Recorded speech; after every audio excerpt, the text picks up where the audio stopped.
A patient opens a vial and drinks, knowing it contains the microscopic eggs of a parasitic worm. It sounds like madness, but for some, it represents hope. This practice, known as Helminthic therapy, is one of the strangest and most controversial frontiers of modern medicine, intentionally infecting the body with worms to calm the immune system. The logic is rooted in the hygiene hypothesis. For most of human history, parasites were constant companions. Our immune systems evolved in their presence, adapting to a balance where worms suppressed excessive immune responses in order to survive inside us. In the modern industrialized world, however, parasites have largely disappeared thanks to sanitation, medicine, and hygiene.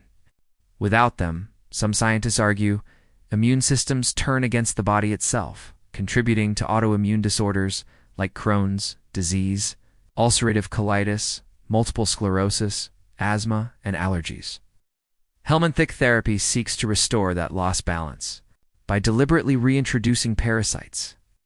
The hope is that the immune system is distracted or retrained, reducing the inflammation that drives autoimmune diseases. Studies have explored the use of several species, hookworms, whipworms, and filarial worms among them. Each interacts with the immune system in complex ways, dampening certain responses and promoting regulatory cells. In the early 2000s, clinical trials tested pig whipworm Trichuris suis in patients with Crohn's disease and ulcerative colitis. Some showed improvement, though results were inconsistent, and further large-scale trials have struggled to prove effectiveness. Other experiments involved hookworms, which penetrate the skin and travel to the gut.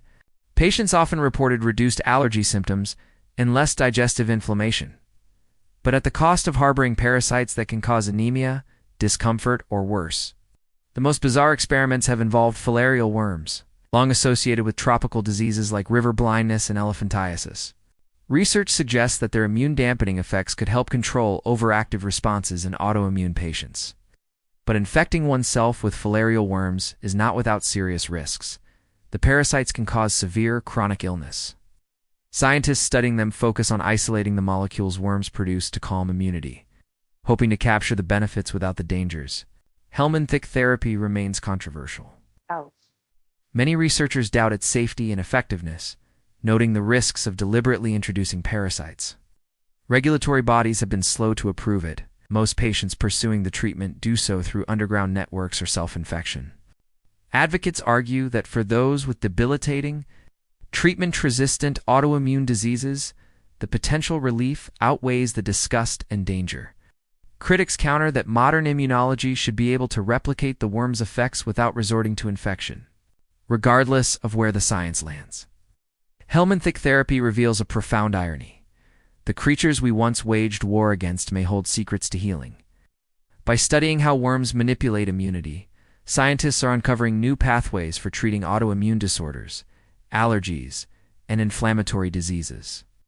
The worms themselves may not be the cure, but their strategies could inspire future medicines. For now, Helminthic therapy sits on the fringe of medicine, a strange blend of hope, horror, and biology. It is a reminder that sometimes the solutions to our deepest problems lie in the most unlikely and comfortable place. It's even inside the bodies of parasites we have spent centuries trying to eradicate.